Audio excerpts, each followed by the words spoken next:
Okay, welcome, ladies and gentlemen, to our program today. So first of all, I would like to introduce you Mr. Loo Liang Yi, which is a senior consultant from IPSOS Strategy3. Mr. Liang has over 7 years of consulting experience across a wide range of clients with expertise in strategy and implementation.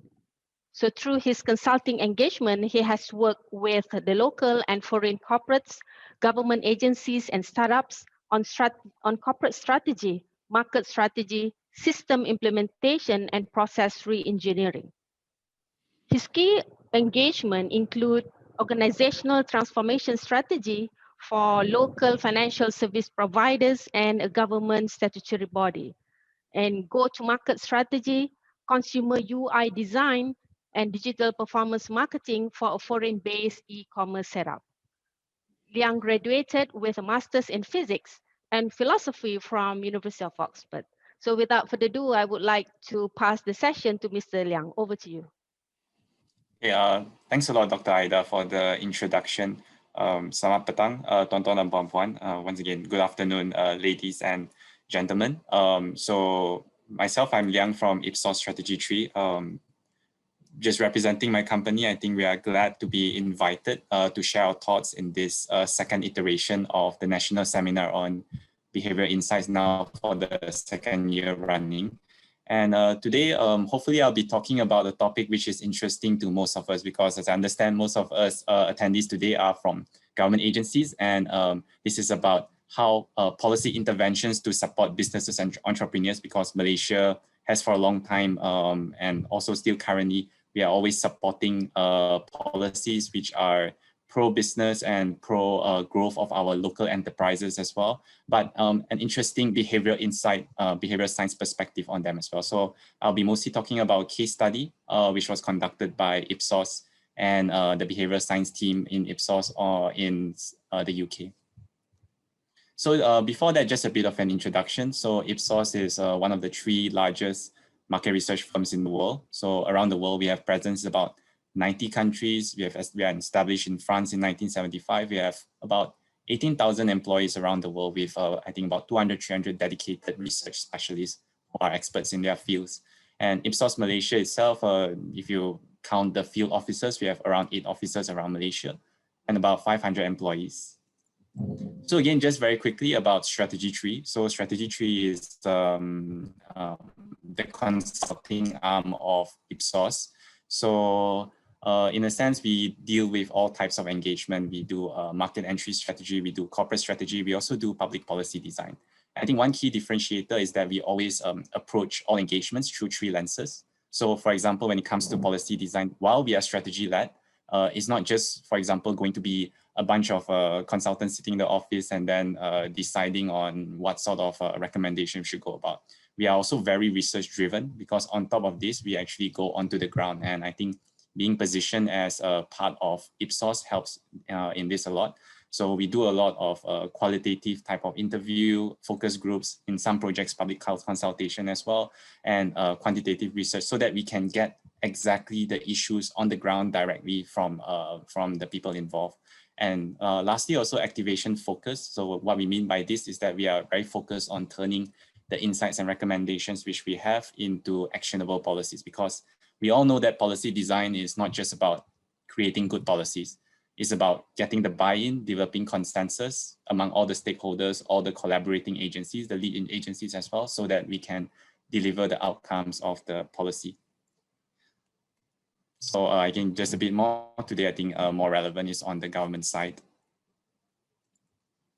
So today's case study, I'm hoping is going to be a very interesting topic for most of us, because throughout a lot of our engagements with the government, especially even when it comes to human capital design, for example, we are always very focused on entrepreneurship and supporting development of local businesses. Because just take, for example, human capital development, it cannot be just about producing graduates with skills which can match the requirements of the industry, because I think the aspiration of Malaysia is not just to produce Malaysians who are good employees, but also Malaysians who can run successful businesses and have businesses with global reach.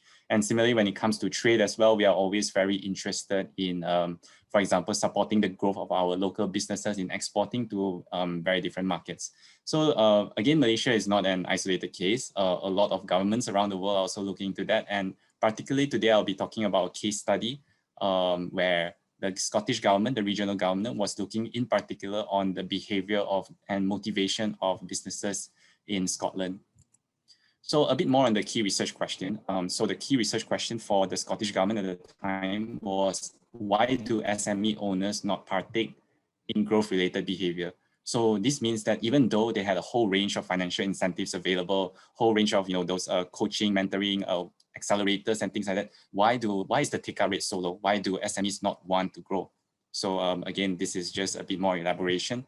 The Scottish government, together with the UK government, for years and even decades, have had very pro-entrepreneur policies to support small businesses to develop. So this includes financial support, coaching, and regulatory incentives as well. But just over the years, even with the size of the economic and financial incentives which were given, the outcomes were not particularly what was expected, at least by policymakers and economists at that time. So what they wanted to do is to try to understand it from a behavioral insights perspective. And this, in a sense, is a very interesting application of behavioral insights as well, because conventionally, behavioral insights is largely applied to individuals, because it's all about, for example, nudging and making use of individual habits, the automatic behaviors. So as you can see, there's a range I have on my screen now, individuals and large companies. So it's more targeted towards individuals because individuals are more habit, system one, automatic behavior driven, more emotive, in a sense that as individuals also we are less likely to take into account a large amount of information, make very accurate rational decision making, optimizing cost benefit analysis and things like that. So in a sense, economic and financial incentives are viewed as not being taken, not the optimized way to actually affect individuals. Whereas for large companies, because there's more collective decision making, management is often a few levels with lots of people in there as well. So meaning that behaviors are actually more on the rational side and there is more optimization on cost benefit. But SMEs, interestingly, are in the middle because in a sense that compared to, for example, the average individual, they are probably better at economic decision making because the nature of running a business will require you to have some financial literacy, some sense of supply, demand, sales, revenue, and things like that as well. So when given an economic incentive from policy, they are able to take into account that into their decision making a bit more. But at the same time, they are not at the scale of a large company. So meaning that their management often is just one person, the business owner itself, or perhaps the business owner and his family members, 2 or 3 people. So in a sense, they are at a very interesting intersection between, in a sense, rational decision-making and the more individual habit, automatic behavior, system one behaviors, which behavioral insights seek to target. So in a sense, it's a very interesting proof of concept for behavioral insights as well. So next, I'll go into the key topics of what was addressed in the study itself. So what the Scottish government wanted to know, I think, is doesn't come as a surprise. Also, what are the main factors which influence why SMEs do or do not pursue growth? So basically, what are the driving factors which causes SMEs to pursue growth or not? And the other one, the next one is what are the barriers which are the most significant ones in preventing entrepreneurs for actually think about growing? What inhibits their ambitions to grow, for example?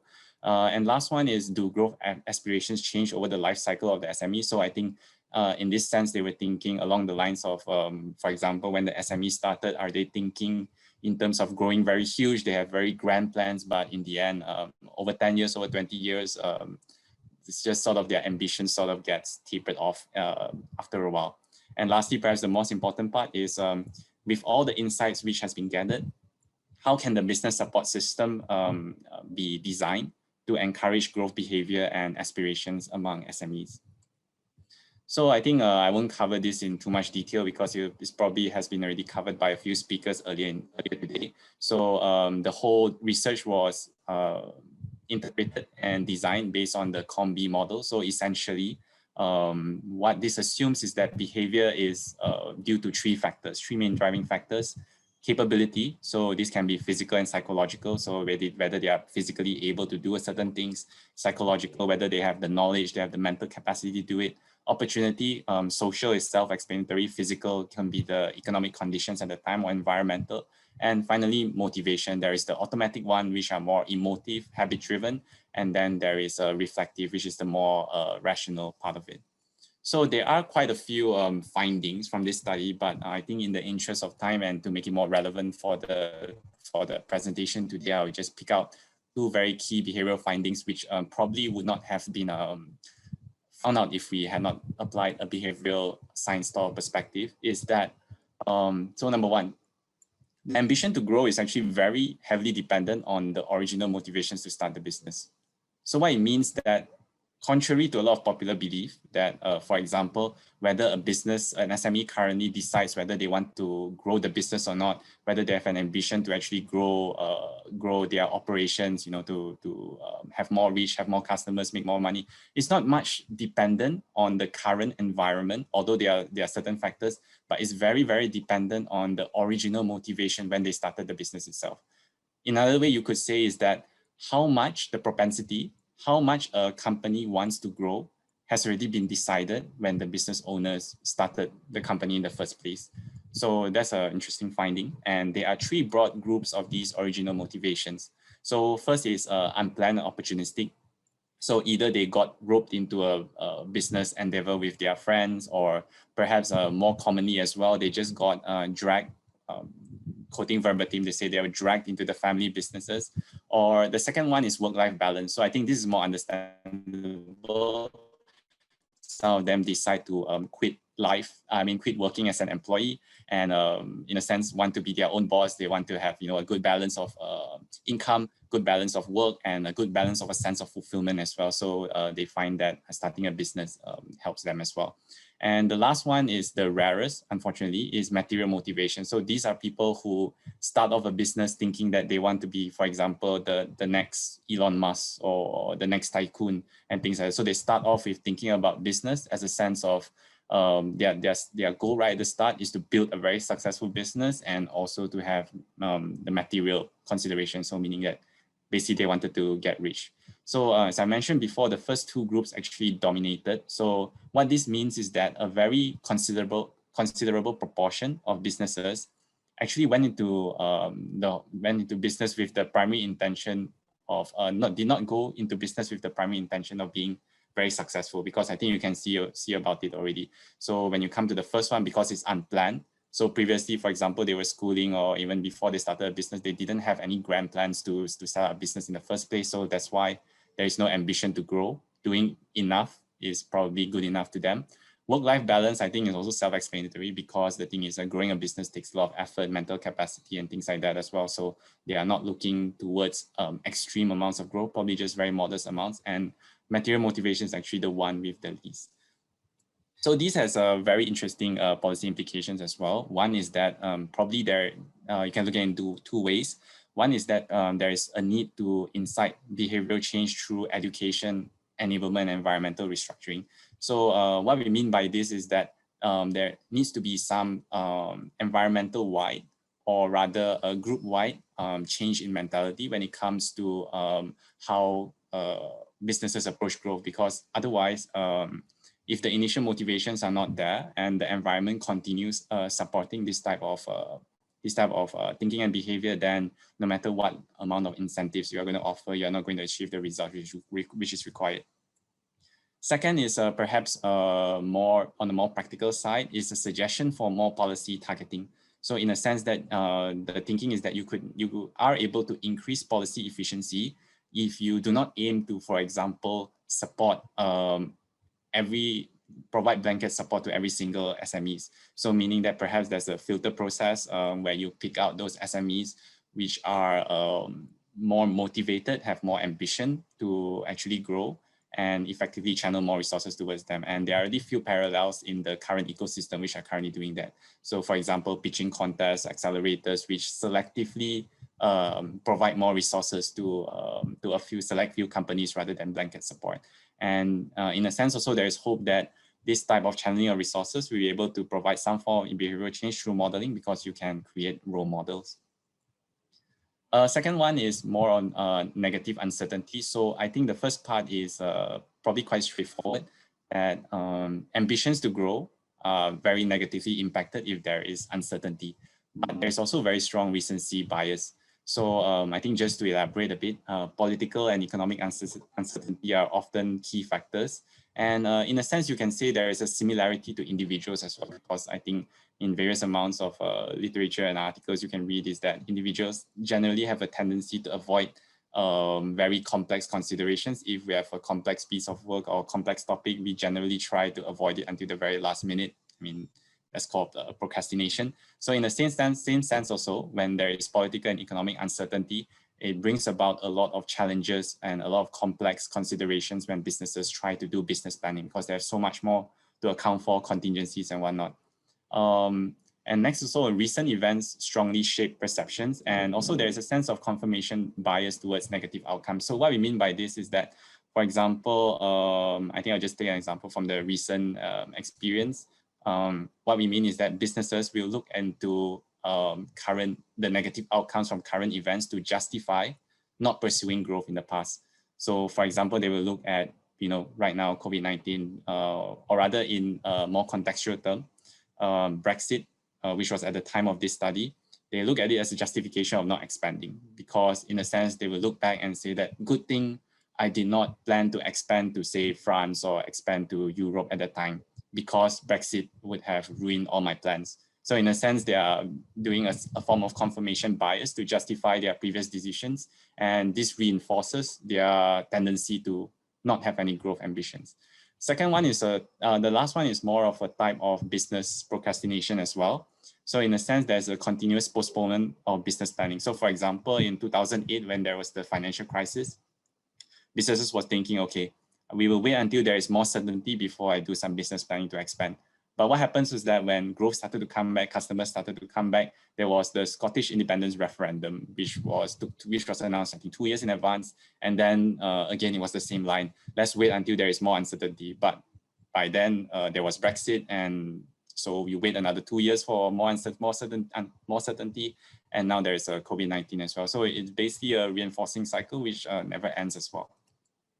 So policy implications, behavioral change. So there will be some efforts required to change general attitudes towards ambition and failure. So this is more on environmental restructuring, persuasion, and policy targeting as well, more targeted policy design, mentoring schemes, and also a sort of simplification of support schemes, because we now know that people tend to have confirmation bias, but tend to not have complex considerations. So let's cut the jargon, let's make business support as straightforward as possible without too many terms and conditions. So I think that probably we are close to the end of the presentation. So the insights, I think just to recap on the entire process, in the end, the insights were gained from the study were eventually translated into policy action and implemented by the Scottish government. So it started with Behavioural Insights, which is all the research, qualitative as well, coming out with intervention functions. So using the behavioral science framework to look at what type of intervention functions required. Is it education? Is it enablement? Is it environmental restructuring, persuasion? Next, recommendations and finding the lead agencies, and then developing an implementation timeframe, KPIs, and the sort. So just a bit about IPSOS behavioral science before we end. So this is just a snippet of the range of thought leadership reports we have on behavioral change during COVID-19, which is an interesting topic in itself, because I think conventionally behavioral insights on behavioral science aims to affect behavior through targeting habits. But the thing is, habits are as a result of an unchanging environment. We do things in a certain way constantly without thinking too much of it, because the background is unchanging. But I think COVID-19 is a very profound to change to all of that. Behavior has changed, our considerations have changed, and to a certain extent, our values have changed as well. So we do explore what does that imply for behavioral science. And this is a bit more, which is on nudging strategies and what type of behaviors does it work. So with that, end my presentation. Thank you. Thank you, Mr. Liang, for the presentation. I believe that the findings that you shared just now is for Scotland SMEs. So my question is, what do you think about Malaysian SMEs? Are they the same or perhaps different from Scotland SMEs in terms of their behavior? Okay, thanks a lot, Dr. Aida, for the question. I think to that answer, there are definitely similarities and there are definitely differences as well. So I think I'll just start with the similarities. So not just directly to SMEs, the policy landscape basically in the sense that the direction of the country and the direction the government wants in promoting the businesses are similar. So in a sense that the outcomes which we want to achieve is the same. It's to grow local businesses because growing local businesses and small businesses ensure that, wealth is distributed more equally and things like that. But then also, I think the main concern is whether the findings in Scotland, especially when it comes to ambitions, especially when it comes to like the motivations and things like work-life balance, might not be a total one-to-one sort of fit with the culture here, or rather the social culture here in Malaysia. So there is room for more research to be done. But in a sense also, I think why this case study is very relevant for Malaysia as well is that there is a possibility that when you use behavioral insights, you find that some of the factors which conventional economics might suggest may not be as applicable when it comes to it, because I think especially the first finding which I shared in that the whole propensity of a business to actually expand has already been decided in a sense right at the start already. So actually the influence needs to happen right at the start, or rather a mindset change happening in between. So while we still do not know the extent of which it applies to Malaysian businesses, likely the values might be very different, but in a sense it points to a perspective of research which can further improve the development of policy here in Malaysia. Okay, thank you, Mr. Liang. My last question. I'm interested about the findings. It says here, in terms of the ambition, they have three ambition, whether this is something which is unplanned or opportunity that comes, or second, perhaps the motivation because they want work-life balance, and the third motivation is material motivation. So my question is, for a successful SME, usually from which kind of motivation that makes them success out of these three? Okay, I think this is a kind of in a sense, there's pros and cons to it as well. So generally, like especially for that point of research, we are looking very much on ambition, and generally those in the category which was mentioned, those who come in very ambitious with very grand plans, they want to be the next tycoon already. Those are the ones who would actually have the ambition to grow, but that does not translate into a high success rate as well. So meaning like the thing is with the amount of ambition they have, there is also a kind of proportionate probability that they might not succeed in that endeavor. So in the end, it's kind of a balance between things, because for example, those who are pursuing work-life balance and things like that, they are looking at very different types of considerations. So for example, if some of in a sense, their business expansion is facilitated by the policies, or, they are, for example, it could be more mundane. They get capable people who can run and manage their businesses.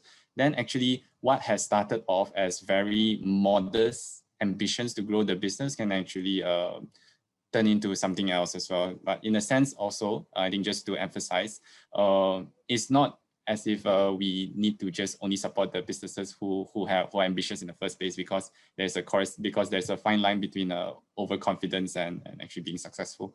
But in a sense also, those with modest business ambitions, they can also, with the right conditions, with the right coaching, with the right mentality, also achieve a similar amount of success.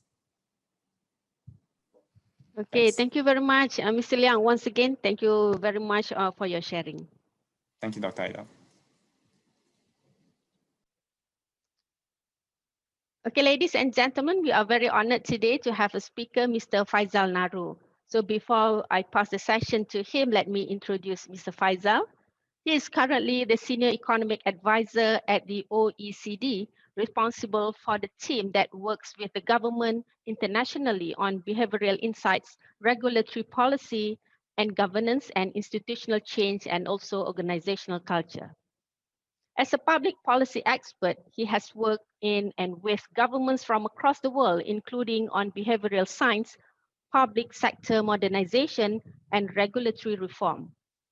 He is a former member of the UK Cabinet Office and was the chief advisor to the government of Vietnam on economic and regulatory reforms.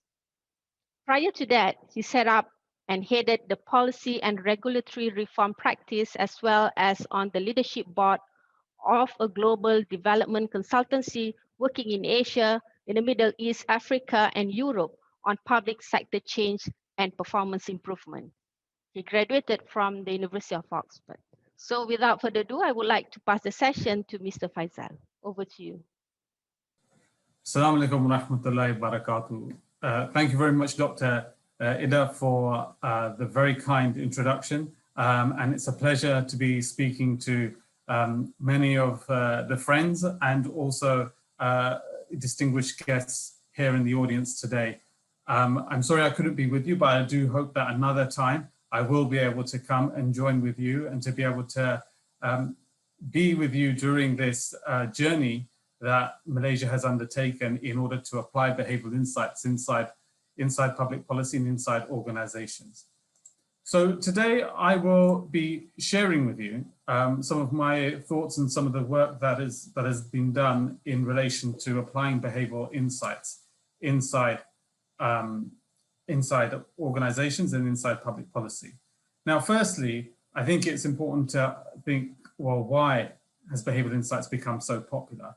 Well, the reason why is because of assumptions and because of bias, that organizations, governments, public bodies have understood now that we are all subject to lots of different influences and lots of different assumptions, which means that we may not necessarily always end up doing or understanding exactly what is happening and therefore make the right kind of decisions. This is especially very important inside organizations, and especially when you are involved in governance and in ensuring the well-being of society and in citizens. Now, there are two types of decision-making that has been famously explained by Daniel Kahneman, who won the Nobel Prize in economics for his work on behavioral economics. And these are system 1 and system 2. System 1 is your fast, automatic, intuitive thinking. These are the things that you do without even needing to think. The decisions that you make all the time, whether that's when you are eating and when you are moving around and when you are just operating and dealing with life. Then there are system 2 types of thinking, and this is very slow, deliberative, and analytical. And there's often an assumption when public policy is made and when organizations are trying to run themselves that everybody operates in system 2, that when you come up with some kind of intervention, they will think, they will understand, they will analyze, and then they will make a decision. But that's not necessarily true. And we find that often, especially when policies don't necessarily work, when people don't do what we assumed or hoped that they would do when doing a particular policy intervention. So let me start very quickly by saying, what is behavioral economics? Now, the dictionary definition of behavioral economics is the application of psychological insights to economic analysis. Now, the first piece of work that was done at the OECD on behavioral economics by Dr. Pete Lund in 2014 gave another definition of behavioral economics, which is that it's the application of the inductive scientific method to the study of economic behavior. Fast forward to 2017, and in this landmark publication, Behavioral Insights and Public Policy, there was another definition which shows the evolution of the field as it's being applied inside governments. Now, the first thing to say here is that behavioral insights uses a number of the behavioral and social sciences. This includes decision-making, psychology, cognitive science, neuroscience, organizational and group behavior. Number 2, it uses experimentation in order to observe and identify patterns of behavior. And finally, it applies the inductive approach. Now, the inductive approach is that it starts off with no assumptions, and it tries to therefore understand why things are happening without having any preconceived ideas about why certain behaviors are being displayed, or why people are behaving in a particular kind of way. Now, of course, all of this work became has come about, and one of the most influential books, that if not the influential book for applying behavioral science currently, as we know it, is this book called Nudge. And I'm sure many of you have heard of this before. Now, in Nudge, there's a particular definition which is useful to understand, which is nudging is any aspect of choice architecture that alters people's behavior in a predictable way without forbidding any options or significantly changing their economic incentives. So this says that people make decisions within a particular architecture, with a particular environment. And by changing that environment, you can help people to make, and the book argues, better decisions for themselves in relation to health, wealth, and happiness. Now, back in 2017, there was this piece of work done which looked at where behavioral insights is being applied. And back then, we found that it was being applied in over 200 countries across the world. And you'll see this map here. Now, this is actually being updated, and currently that number has doubled to well over 400. 400 places that are applying behavioral insights on a systemic level constantly inside public policy. So these aren't places that have just done one project, because if we did that, the number would be uncountable. But these are just the ones that have now made it part of their system. Part of the way that they make policy is by using behavioral insights. And one of the ones I wanted to highlight for you is India. And India, and you'll see here, this is from the Ministry of Finance. It came out with a particular chapter on using behavioral insights in its 2018 and 19 economic survey. And this was actually chapter 2, which said that they needed to apply behavioral insights and apply behavioral economics into the way that they were running the economy. Now, this is very big because it shows that not only is behavioral insights being applied in relation to specific policy areas, but also into the overarching economic strategy of a nation such as India, where they are also thinking that this is something that has to be applied and that is of use for the country. Now, there are different ways of doing this. These are just some examples for you of where behavioral insights has been applied and how it is applied. These are some of the most popular ways in terms of simplification of information. There was a very famous piece of legislation which said that you should know before you owe. So the way that information disclosure is given on various loans has been bettered and had a huge impact in relation to citizens. Defaults and convenience. One of the very famous ways was in New Zealand, where by simply changing the default setting, there was an increase in pension coverage by 50%. And that this was from, instead of having please opt in, the default was set that you're already in and you have to opt out. Salience and attention is another way that behavioral insights is being used to improve the way that people make their decisions. And finally, debiasing and decision quality. So that is making sure that the information being provided is not biased in itself, and that it is enabling better decision making. And the example given here is in relation to miles per gallon and the information given to people about how well their cars are efficient. And what it found was that actually the miles per gallon metric is not a very good indicator for how efficient the car will be for you as a consumer, because it measures the miles per gallon at a particular speed, which most people don't do on a regular basis. And the most amount of fuel that is used is in when you are stopping and starting in traffic instead. So there was a different type of labeling that had to be done in the United States to help inform consumers. Now, one of the things that I mentioned before was defaults and providing people with an active choice towards what they wanted to do. And there's one of the first pieces of behaviorally informed legislation was by the European Commission, where they they banned for online defaults for people.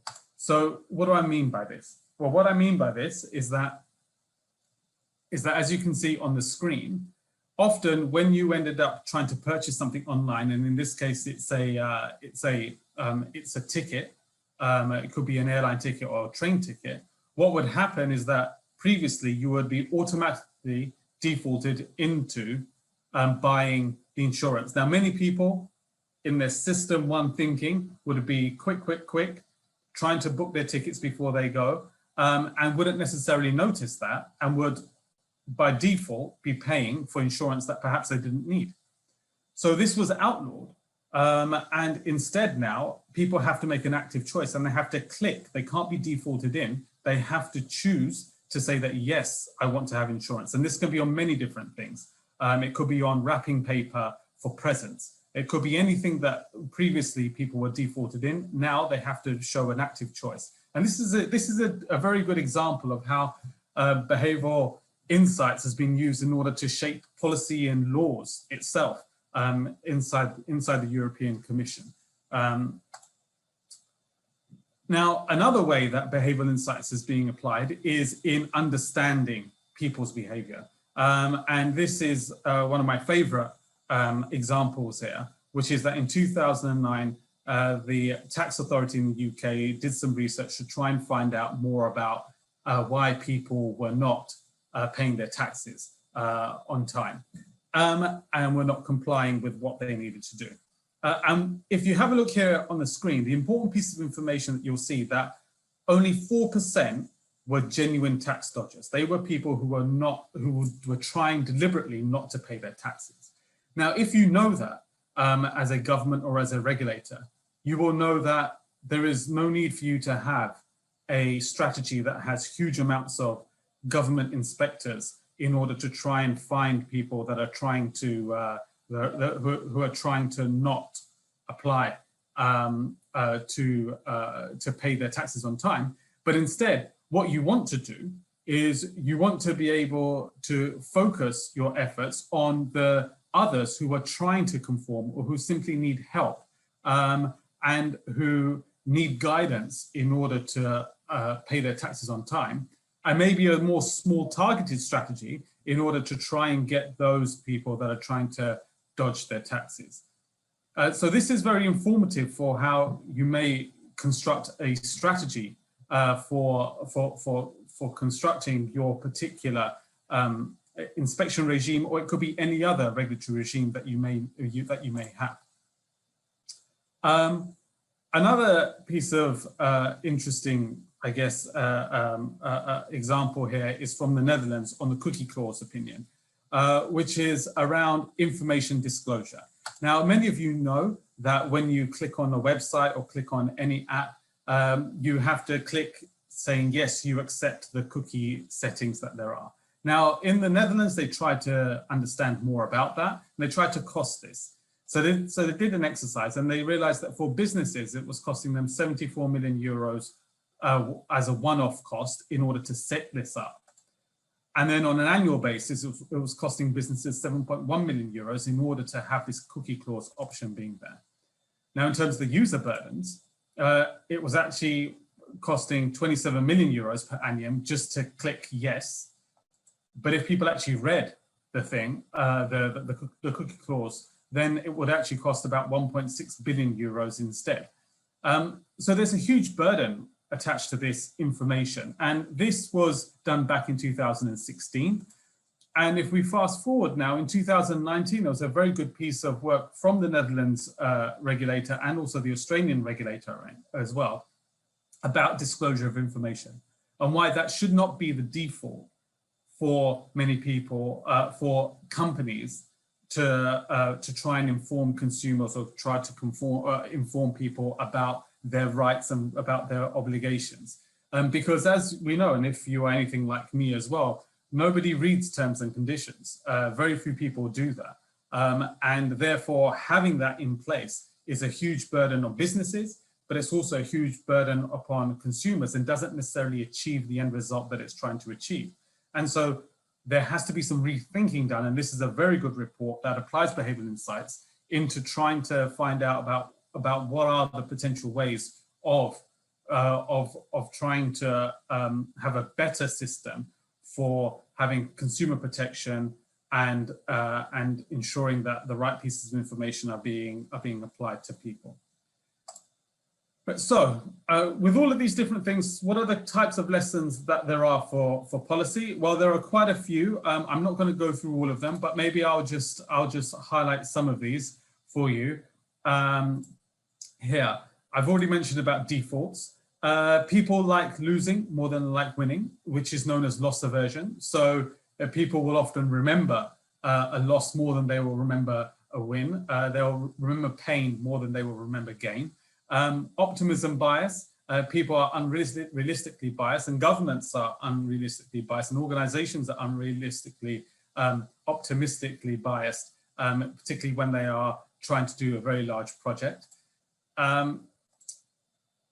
There is the availability bias, which is where people will use the information that readily comes to mind, but that may not necessarily be the most pertinent, or it may not necessarily be the most evidential pieces of information to use.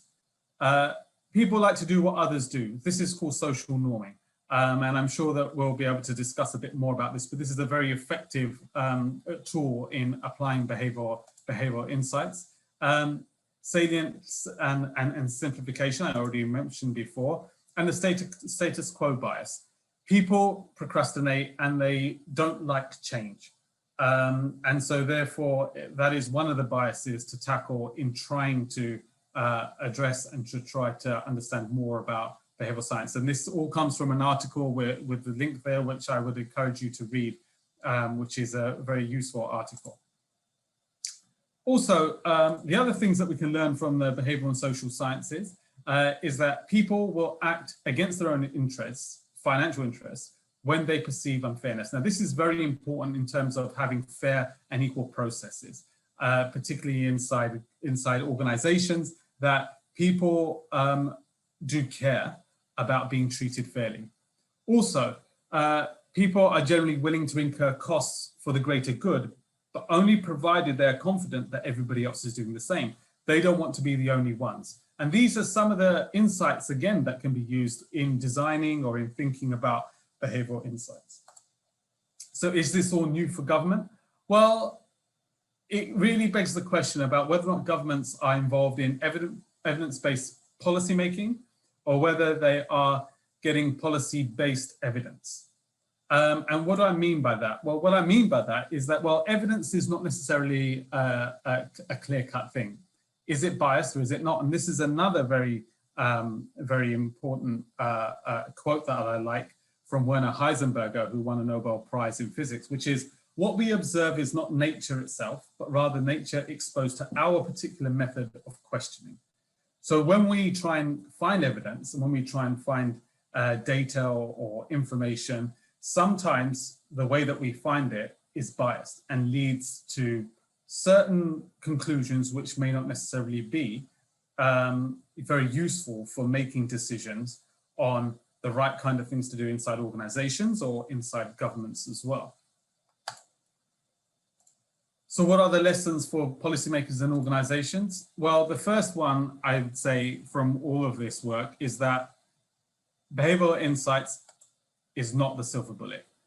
It is one of the tools to be able to apply inside governments, but like you can see, all governments now, as well as things like having economic analysis, they now also want to use behavioral insights as one of those tools inside governments and inside organizations in order to help them make better decisions and have better interventions. And there are three things that I'd say that are leading this. The first thing is that behavioral insights is empirical, that it has a scientific underpinning. It is based upon the behavioral and social sciences, and there's lots of literature out there that helps us to understand why people do certain things and helps base some of the ideas for interventions, rather than trying to have a bright idea. It introduces an element of scientificness into policy making, into running organizations. The second thing is that experimentation. and that it introduces a rigorous methodology for trying to evaluate what works and what doesn't work by testing and piloting before rolling out particular interventions. And the final thing that I'd say is that behavioral insights is ethical. It's ethical by in its application because it has levels of accountability, transparency, and is pro-social in the way that it is being applied. And those are the reasons why behavioral insights has become so popular and is being used in lots of places across the world. So with that, I hope that that is a good introduction, and I very much look forward towards the questions with you and with Dr. Ida and the rest of the panel. And terima kasih.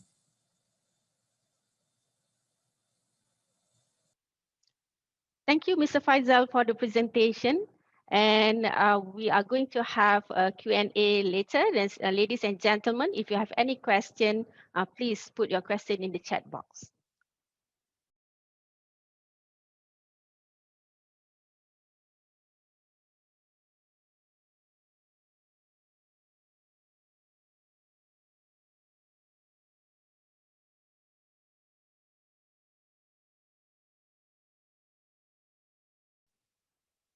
Okay, we have come to the end of the session. Thank you very much, ladies and gentlemen, for your time to be with us. On behalf of the Malaysia Productivity Corporation and the Secretariat of National Conference on Behavioural Insights 2021, we would like to thank everyone for your participation. In the case that there are questions that we didn't have time to give to the presenter to answer, you may want to email them directly. We are going to share their email here on the screen. So based on that, we hope that we are going to meet you again in the future and hope that you can have a good time today.